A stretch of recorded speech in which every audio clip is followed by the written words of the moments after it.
Latest football news, engaging debates, and fascinating opinions. Pitchside talk on IO Radio. Hello and welcome to Pitchside Talk, back on IO Radio's Fridays at 5 p.m. for another week of Football Action with me, George, as always. How are you doing? Hope you're having a good week. Hope you're enjoying all this lovely hot weather, because it's weird we're having hot weather. It's not raining for once. That is an absolute miracle. And before I get on today's show, I better mention, or actually introduce, as always, our guest and our resident co-host, our Ipswich Town fan, Dan. How are you doing, mate? Enjoying the hot weather? I know football's slowly coming to a little over the end, but we've got the Euros coming around the corner soon. Yes, more football coming soon. We all have a summer tournament, don't we? A year late maybe, but although we're not going to have it next year, are we? We're going to have it at Christmas time. Yes, that's going to be quite interesting, but we'll get on to that'll be something that happens later on down the line. I was about to say we'll get on to that soon. Qatar 2022. That's a long way still. But what have we got coming in today's show? Well, we're going to be talking about England, the 26-man squad. It has been revealed, the final squad. Gareth Southgate has finally revealed it. He revealed it on Tuesday. The Champions League final happened between Man City and Chelsea, an all-English final happening in Porto in front of 12,000 fans. You've got to love it. And then we had 3 playoff finals seen who would claim the last places in the Premier League, the Championship, and League One for next season. But before we go on into what's going on the show next, I better mention social media because I've actually forgotten this time. Twitter is at Pitchside Talk. Instagram is at Talk_Pitch. YouTube and Mixcloud are both at Pitchside Talk. And if you've missed any of our content from our YouTube channel or Mixcloud, don't worry. Head over there and make sure you subscribe to never miss another upload. And when we come back, we're going to be talking about this England 26-man squad. Who has made it? Who has been cut? And, well, what do you think to it? We'll be back right after this. Stay up to date with the latest footy news. Pitchside Talk on IO Radio. Hello and welcome back to Pitchside Talk here on IO Radio's Fridays at 5 p.m. with me, George, and Dan. As always, now before we move on talking about England this week, I better mention the social media. Twitter is at Pitchside Talk. Instagram is at Talk_Pitch. YouTube and Mixcloud are both at Pitchside Talk. And don't worry, if you missed any of our other content we do on our YouTube or Mixcloud, don't worry, head over there, Pitchside Talk. Make sure you subscribe to never miss another upload, because we've got hopefully some good videos on the way soon, some more content for you on the YouTube channels. Now, England this week, hooray, the 26-man squad was finally revealed to us, cut down from 33 to 26. And earlier on in the week, I spoke to Dan and we discussed through what we thought about the 26-man squad that's heading to the Euros this summer.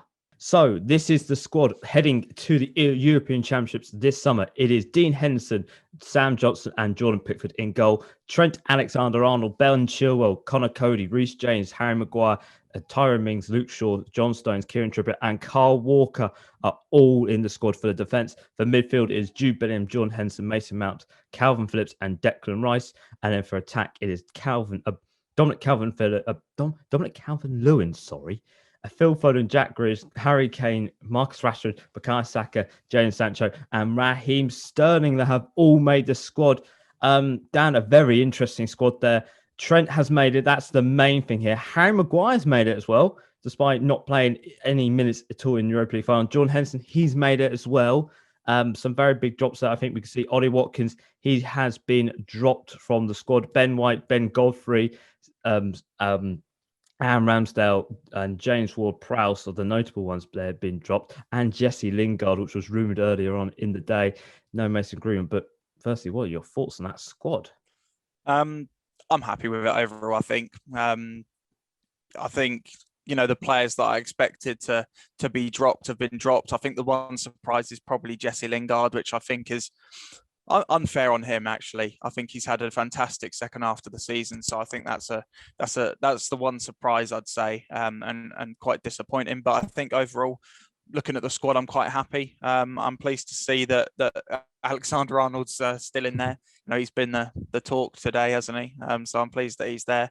As you said, Harry Maguire, we didn't know if he was going to be fit enough for the Euros. He's been put in there, so I guess that's a good sign for him. as a fan of Jack Grealish, I'm glad to see he's been included as well. So I think we were expecting the kind of the players that hadn't had caps yet or had one or two to kind of be left out, and that's kind of how it's played out. Obviously that'll be a bit disappointing for them players, but that's how it goes, unfortunately. Yes, it is how it's go. But before we go into the drop players, better look at the squad. And I think really the biggest news from the squad is that Trent Alexander is in the squad, and there is 4 right backs going to the Euros.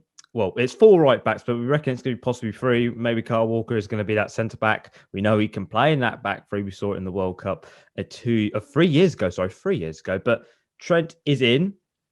That's a positive sign. I think that's really good because there's a lot of talk that he wasn't going to be in. We know about the little sort of him not making that international friendly break back in March. Since then, he's really sort of hit back into his form and really excelled really for Liverpool at the end of the season. But he's in the squad. Are you happy about that? And first things first, will he be that starting right back for England? Because whoever's going to be there, it's going to be tough to choose. It is. I think that's a massive choice for Southgate going into the tournament. I want him to be first choice, and I think he's probably the one I'd pick out of the 4, or if Walker's going to play centre back out of the 3. I know Trippier's had a good season at Atletico Madrid. They won the league in Spain, didn't they? And obviously we know the quality of Reece James. So it's going to be very difficult for Gareth Southgate, but I would still class him as our starter at right back. But I think I'm surprised we've taken 4 right backs. I really am. I was expecting at least one of them to be dropped, but I think, as you said, I think this shows that he's maybe planning to play 3 at the back like he did in the World Cup, which will be really interesting because we haven't really played that formation since, have we? We haven't played that very much since the World Cup. So, yeah, really interesting there. But yeah, I think it's great to see that Trent's in there. I really didn't want to see him get dropped out because I think that would have been unfair on him and quite a poor decision by Gareth Southgate, because he's been much improved this second half of this season for Liverpool and for England as well. So yeah, it's good to see that he's there. Yes, it's good to see him there, and that's basically everything for the defence. I want to just quickly look at the midfield. Something I've noticed quite interesting in midfield. There's only 5 midfielders at the moment. That's a bit of an interesting pick there by Gareth Southgate. Or is he possibly looking at the versatility of some players? We've got Grealish and Foden. They're in the sort of the forward roles, but we know they can play in the centre of the park there. So is that just sort of a tactical little decision there by Gareth Southgate? I only take 5 midfielders, but we've got attackers who can drop back and play in the midfield if we needed. Yeah, I think when you look at the squad, that's kind of what stands out, isn't it? Only 5 midfielders, but there's a lot of players that can drop back, and I think it's definitely, I think people will look at that and say that's a bit strange to only see 5 midfielders. But I think, if you look at them 3, you have Henderson, Phillips, and Rice as them holding midfielders. They're the kind of defensive midfielders, aren't they?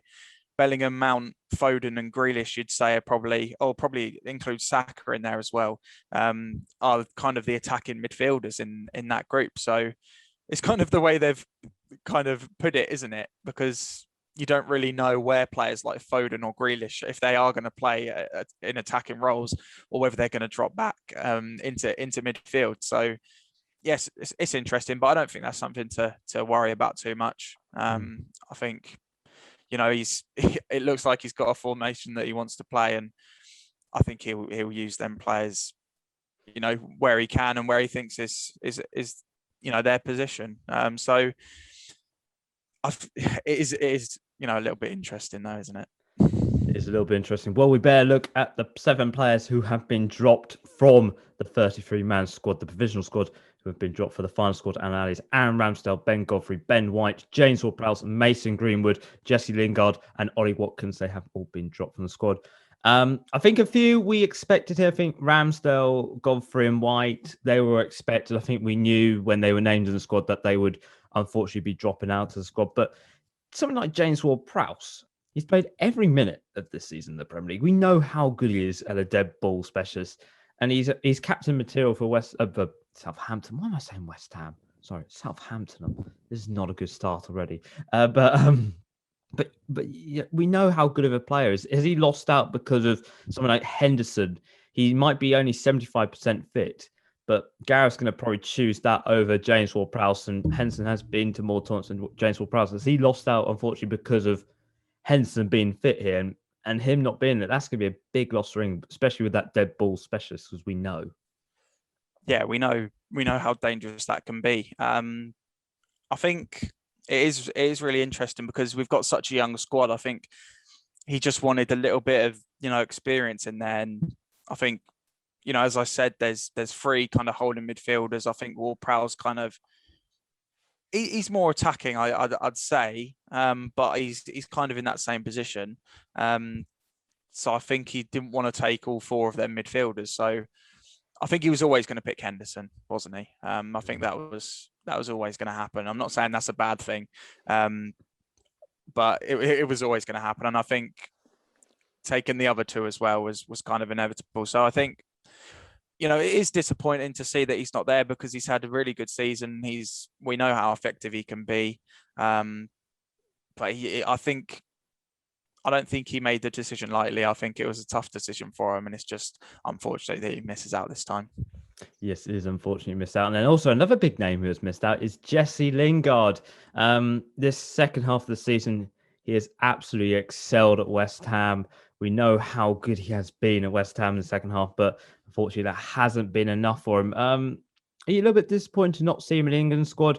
We know how good of a player he is. We saw what he was like at the 2018 World Cup. He was so good on there, but are you a little bit shocked to sort of not see him there because he's got previous experience of being to tournaments here. And you're saying it's quite a young squad we are looking at here. Maybe he should have been kept in, just have that a little bit of experience. He's been to big tournaments. He knows what it's required in the big moments to step up and perform. And not having him there, that's going to be a bit of a big blow, really. It is, yeah. I think this was the one I was surprised about most. I think we were all expecting him to be in the squad, and the fact that he's had such a good season, he's kind of revitalized this season, hasn't he? He's had a poor end, to Man United. He went on loan to West Ham, kind of got his mojo back, I guess, and to not get into the England squad at the end of it is quite disappointing for him. I think he will be a miss. I think you're right. He's been to tournaments before.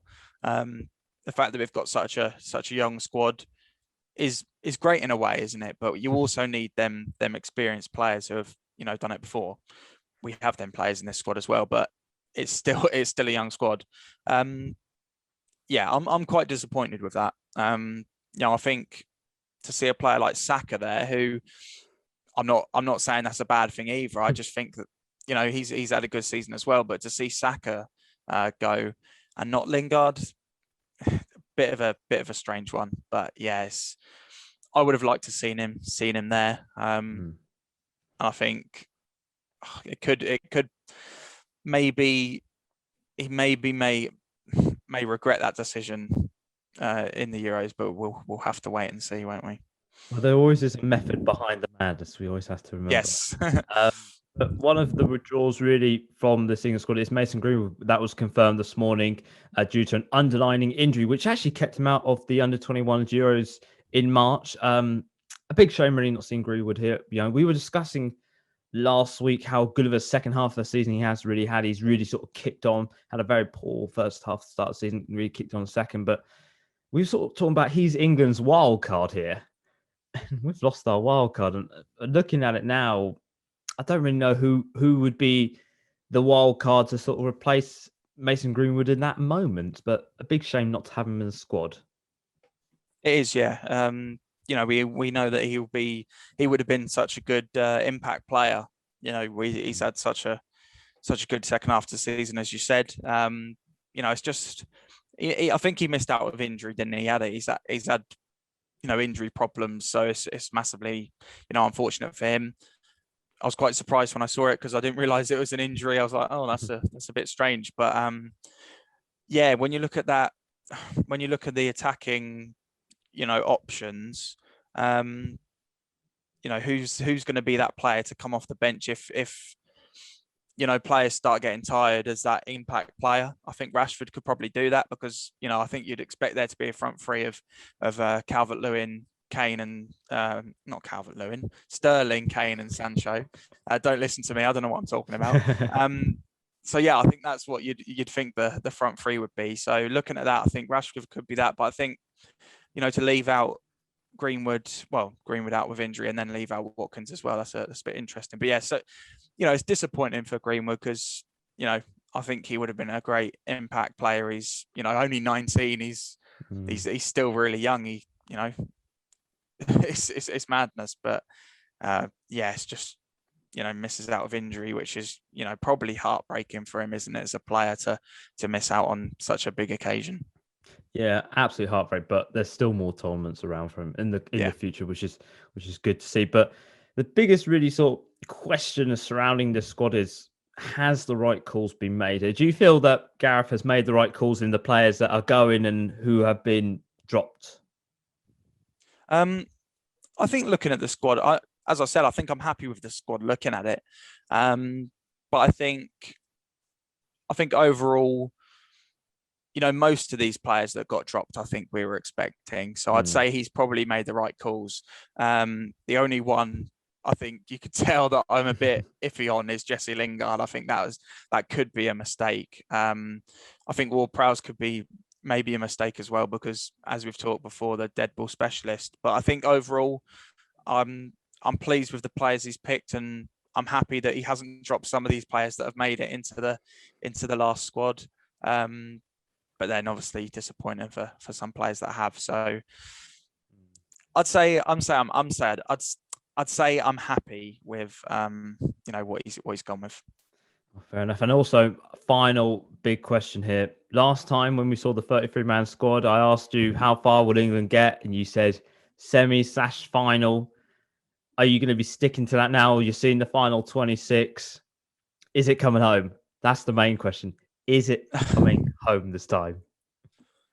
I mean, you want to say yes, don't you? You just want to say yes, but it's I think it's going to be too difficult. I think I'm going to stick with what I originally predicted. I think semi-final. If we get to the semi-finals with this squad, I think that'll be a successful tournament. If we can get to the final, then absolutely fantastic. We'll wait to see who will play. But I think I'd say this squad's good enough for a semi-final finish in this year's tournament.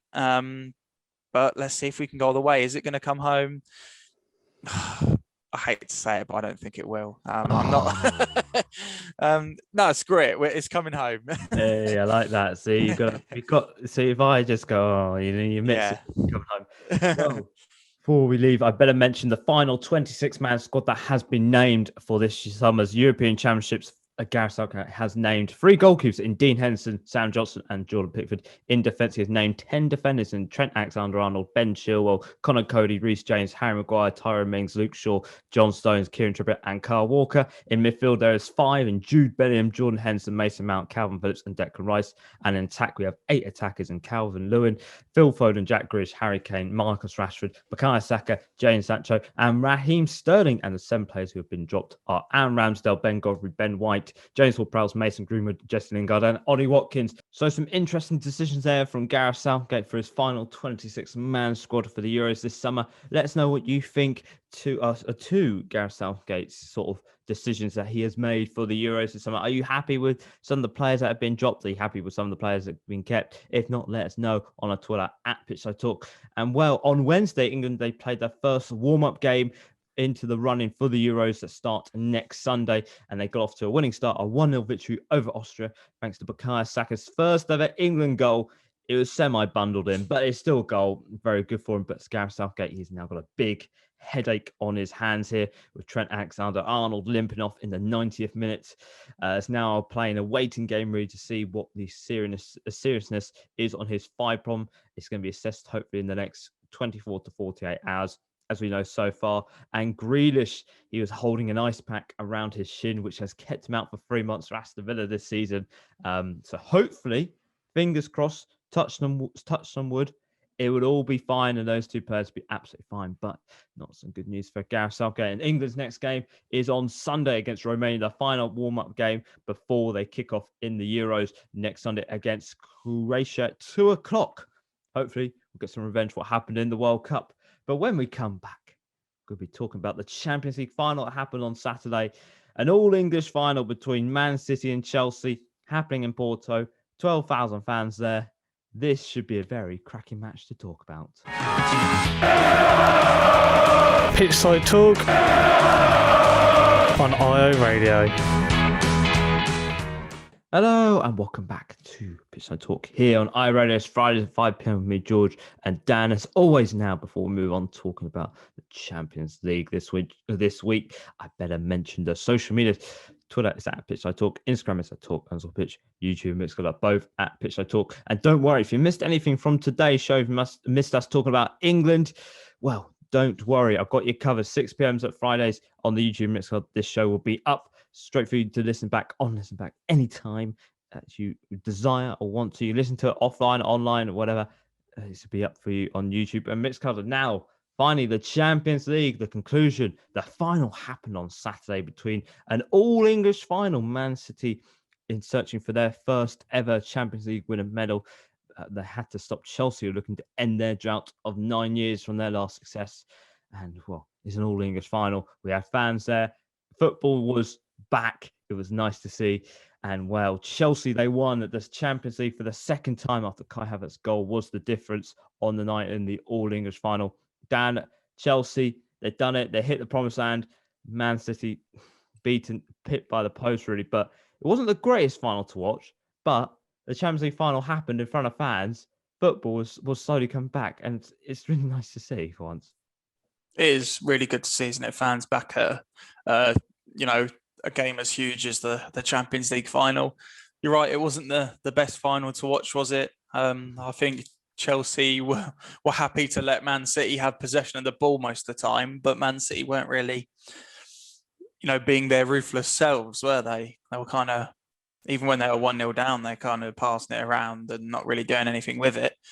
So it kind of was a little bit boring game. But you're right, to see fans back in the stadium, to see fans, celebrating again, Chelsea fans celebrating a Champions League win. It was, really, really good to see. There could be arguments that it shouldn't have been in Portugal, but fans managed to get over there and have a good time, which is, important. And I think it's great to see it happening again. Yes, it was very great to see it happening. But for Chelsea, they ended that 9-year drought in the Champions League. I think we can say, really, the turnaround has been extraordinary from the sacking of Frank Lampard back in January. I think when he was sacked, when he was still in charge, was looking at the Champions League, Atletico Madrid, it's going to be an easy knockout, really. Chelsea ain't going to get past them. But then they sacked him. They appointed Thomas Tuchel. He's really revitalised Chelsea, really got them back into that top four race. They secured the top four. They might have lost in the FA Cup, but they got to the FA Cup final. They got through to the Champions League final, beating Atletico Madrid, Porto, and Real Madrid on the way. 3 not very easy teams, we can say, from the past in the Champions League. And also sort of beating Man City 3 times in 6 weeks as well. I think one in the FA Cup semi-finals, in the league, in the Champions League. But the turnaround here by Tuchel is absolutely just extraordinary, because nobody would have said Chelsea were going to make the final, and nobody would have said Chelsea would have even won the final under him, or even been in the position like they were to even have a shot at this. No, definitely not. It's, what an absolute brilliant turnaround he's had. I think he joined in late January, didn't he? This second half of the season, I don't think anyone could have predicted. Tell everyone back then that Chelsea would go on to win the Champions League, get to the FA Cup final, and finish in the top 4. It's massive job he's done there, and you can't really fault it, can you? I guess the FA Cup loss was a disappointment. I think Chelsea will probably feel hard done by through that VAR decision in the final. That was just unfortunate, but I think that's all forgotten now, isn't it? Winning the Champions League, it's massive for them. And I think going into this Champions League final, they probably weren't even favourites going into it. I thought Man City would probably go into it and win it. But hats off to them. They set out to stop Man City's attacking like they usually do, and it worked. Man City couldn't get through them, and a goal on the break which sealed it off was really good for them. So yeah, I think he's done an amazing job there, and I think it won't be long till we see him getting the extension that's being talked about. And let's see how they do next year, because you never know what could happen next year with him in charge. No, we will never know now. This is going to be very exciting to watch. But yeah, like you said, I think Chelsea were the favourites coming into the final back in sort of when they beat Madrid, with Thomas Tuchel, making back his second final in 2 years, but it sort of slipped off with Man City being the top dog in the Premier League. But Pep Guardiola, he played a very massive gamble heading into this game. Fernandinho and Rodri not starting at all, which raised a lot of eyebrows. I think in the last 59 games, one of them has either started and then that one game where they don't start at all, it didn't really work out. But he went for a favour in an all-attacking lineup, which sort of ultimately backfired on the night. A very bitter pill to swallow for him as well. But did that really cost Man City their first Champions League win a medal? They had chances in the game, but with possibly somebody like Rodri or Fernandinho being on, that would have offered a little bit more stability, and that possibly would have stopped Mason Mount getting that through ball to Kai Havertz, which really opened up the Man City defence, got past Ederson in the back of the net. But with somebody like Rodrigo or Fernandinho there, that might have never even happened. No, the stability they bring in midfield is second to none, isn't it? And, to play at least one of these in all the games before, to then drop them for the Champions League final, it's huge, isn't it? It's, a massive surprise to see him do that. I think that probably contributed to why they failed in the final. As you said, they had chances, but to drop these players that have been such a stalwart in the squad is a really, really big decision from him. I still feel like they could have done more. I still think they have the players in their squad, even if it is players. Well, I guess they just have quality everywhere, don't they? That Man City team, even on the bench, you look at it and think, wow, that's a fantastic squad they've got. So I think they still could have done more, and at least I know it's difficult to play against Chelsea at the moment, but I still think they could have done more with the players they had out there.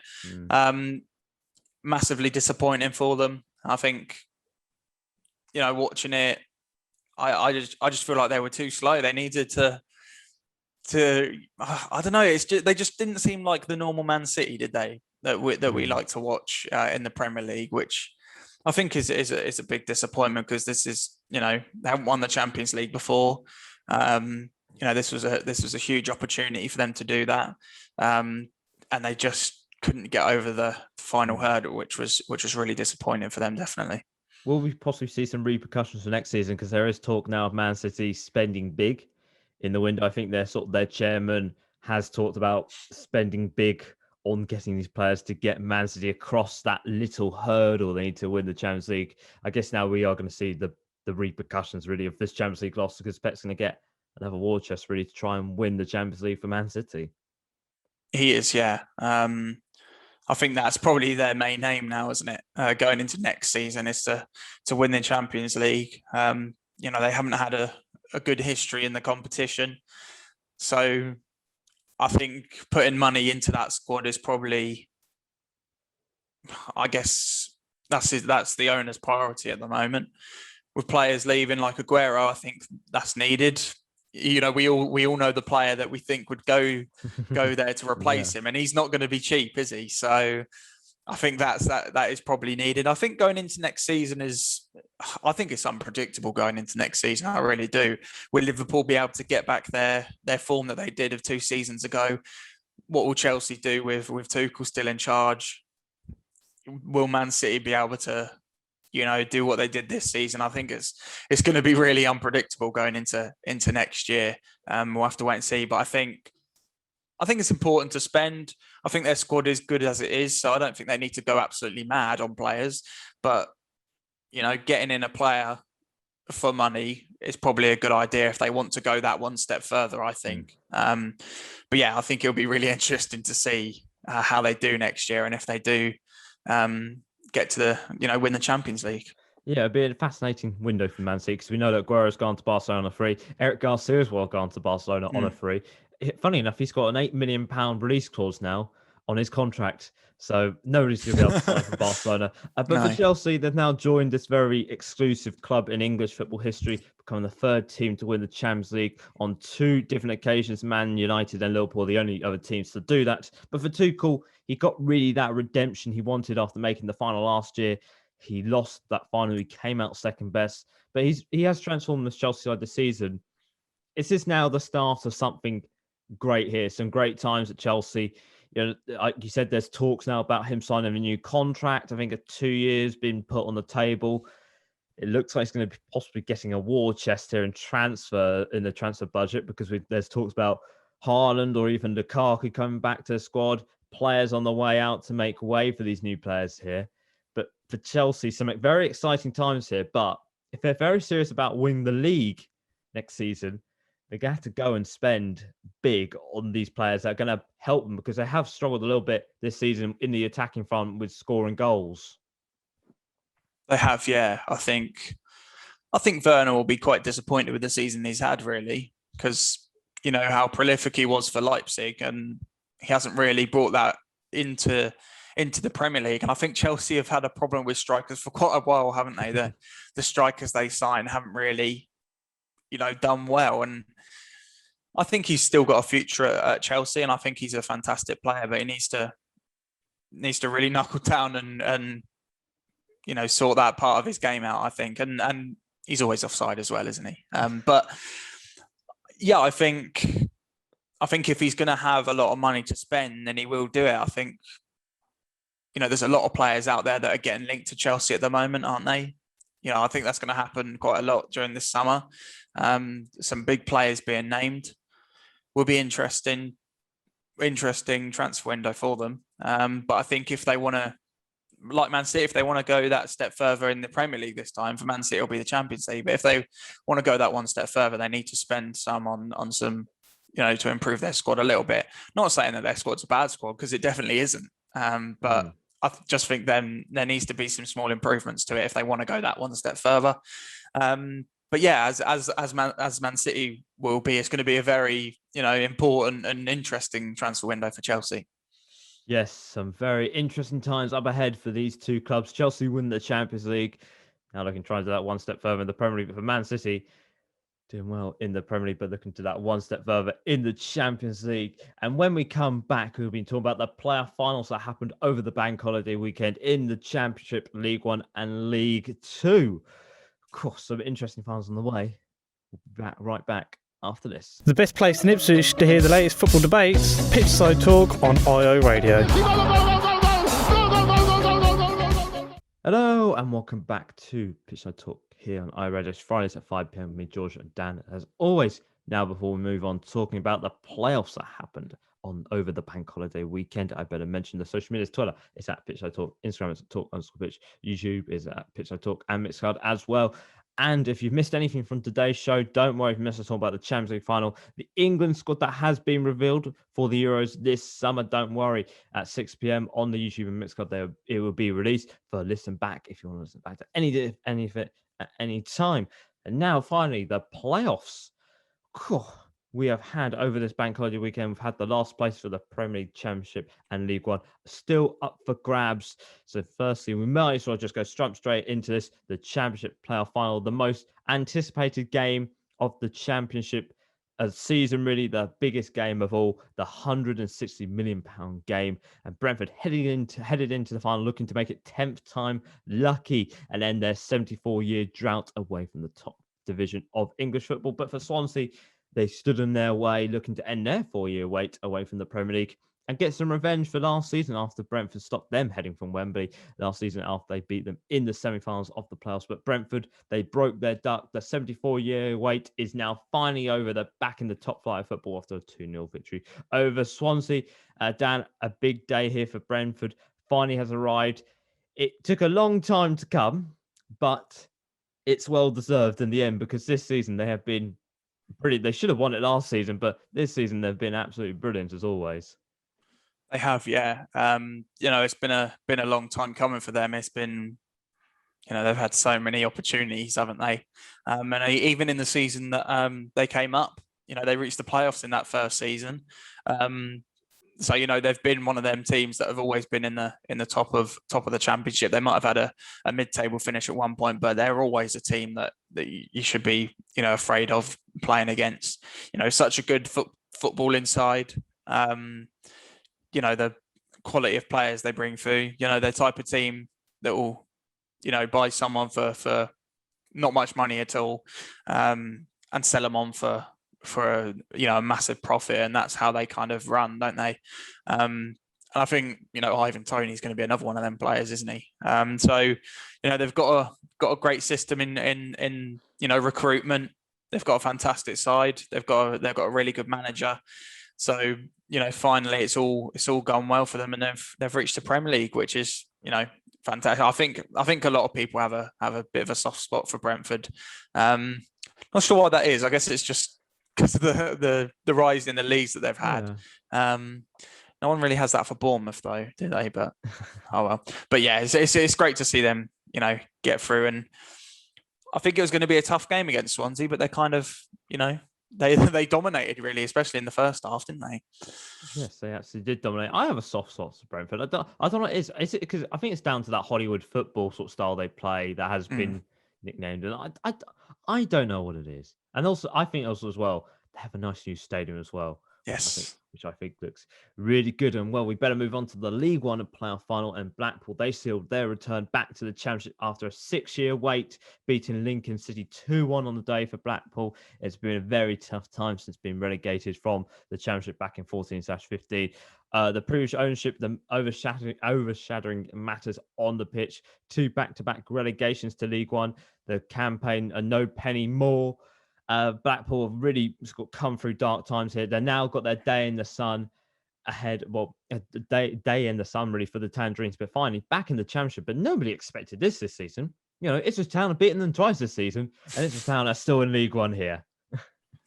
Yeah, I think they had a really poor start to the season, didn't they? They were definitely in the bottom half for quite a while in the first half of the season. So to see them win the playoffs, a massive surprise, and hats off to them for that comeback. Has been absolutely brilliant. It's good times for Blackpool.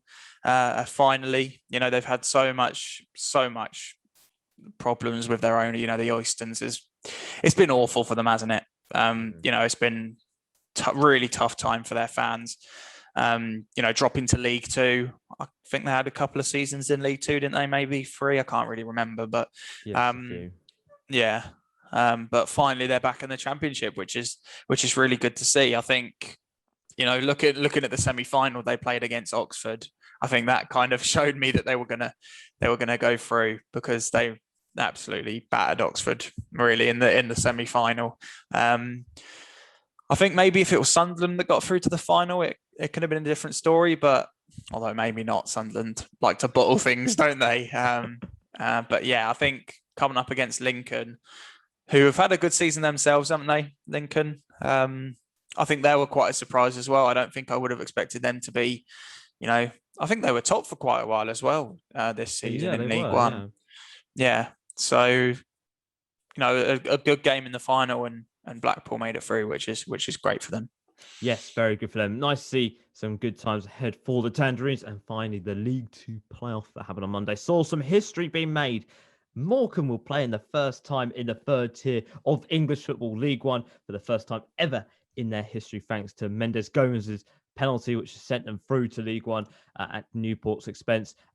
Morecambe really in dreamland. What a day for them. But some sad news, really. Their manager, Derek Adams, he is leaving the club, to pursue another opportunity somewhere else. It looks like it's going to be Bradford City as the opportunity. Yeah, but he's on about they can get to the Championship, which would be absolutely fantastic. But for Morecambe, what a story for them. First time ever in the third tier of football. I don't think anybody would have ever expected that at all. No.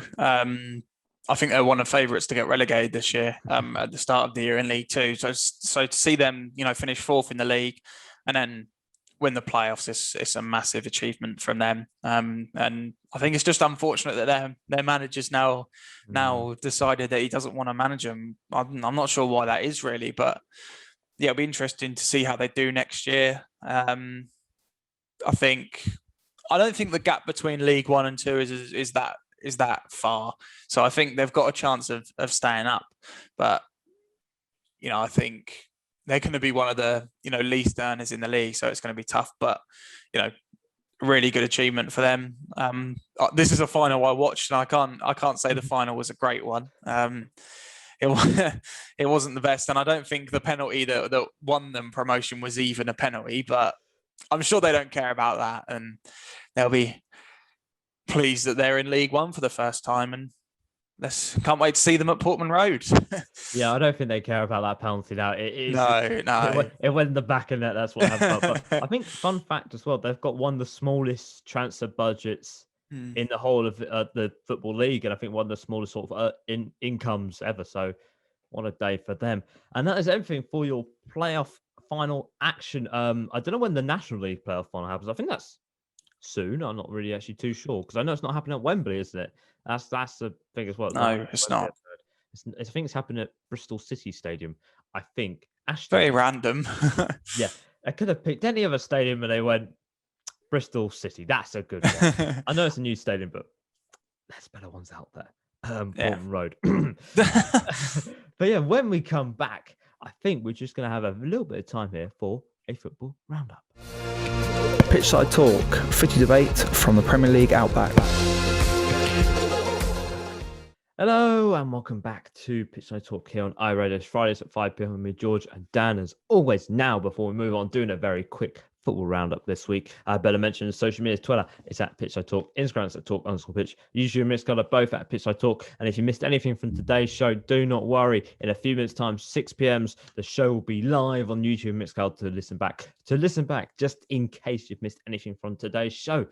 Now, finally, a football roundup. And I'm going first this week. Dan has volunteered me to go first this week. I think Dan went first last week. We cannot remember. And I've got some interesting news for you. Carlo Ancelotti, he's left as the Everton manager, going back to Real Madrid after only 2 seasons, really. He's now left. And now there's a number of rumoured candidates for the job. I think Steve Bruce, Rafa Benitez, Steven Gerrard. But the two front runners at the moment are Nuno Espirito Santos and David Moyes have remained as the leading candidates for the job. But it's very interesting because Dave Moyes might be signing a new contract at West Ham, and apparently Nuno might be off to Crystal Palace. But that is currently the talk at the moment. Everton are looking for a brand new manager. And Dan, you've got some news from us this week from Ipswich Town. Finally, hooray! Yes, some Ipswich roundup. So it was 2 days ago now. So it would have been Tuesday. Mark Ashton, our new CEO, arrived at the club and did his first interview. Another new person in the a lot of changes in the staff. Pretty much everyone's changed, haven't they? But yeah, came across really well. He seems to understand what it is to be at Ipswich, and I feel like he seems quite surreal, like he couldn't believe he was here. So yeah, really good to see that he is looking forward to his time at the club. Bristol City fans don't like him, but I feel like he's an improvement on what we had before, which was no CEO at all. And the other bit of Ipswich news, some good Ipswich news, which hasn't on the footballing side, it hasn't been the good news for a while. But the Ipswich women's team, after a long time waiting for the news, they finally got the news that they'll be promoted next season into the third tier of English football. They've last season they were miles ahead, top of the league. Season got void, which was really disappointing for them. And then they finished top again this year. But luckily they've been told that they can be promoted this year. So tier 3 next year for the Ipswich women's team, which is fantastic news for them. Yes, it's absolutely fantastic news, really, because it has been growing a lot. Like you said, the last 2 seasons, really, they're really good. Shame they couldn't go up last season because of everything getting none of the void, which is absolutely annoying, I have to say. But they finally made it now. Congratulations to the Ipswich women's team. And it's basically everything for the show for today. We're nearly at the end of the referee's battle blows whistle for full time. I better thank Dan, as always, for joining me. I guess I'll see you next week, Dan, where we'll be doing a European Championship special because the show will go out before the first game next Friday. So I'll see you there, as always. Yes, exciting stuff. Can't wait for the Euros. Oh, me neither. It's going to be an absolutely fun time. Well, I better mention the social medias one more time. Twitter is at Pitchside Talk. Instagram is Talk_Pitch. YouTube and Midfield both at Pitchside Talk. And if you missed anything from today's show, do not worry. You can listen back to it in a few minutes' time on our YouTube Mixcloud. Listen back live at 6 p.m. So, what's coming after us? We've got the Gap Show 6 till 7, Reba Show 7 till 9, and Flip Switch 9 until 10. I've been George. He's been Dan, as always. We'll see you next week. And ciao. Yeah. The whistle has been blown for full time. Tune in next week for another jam-packed show.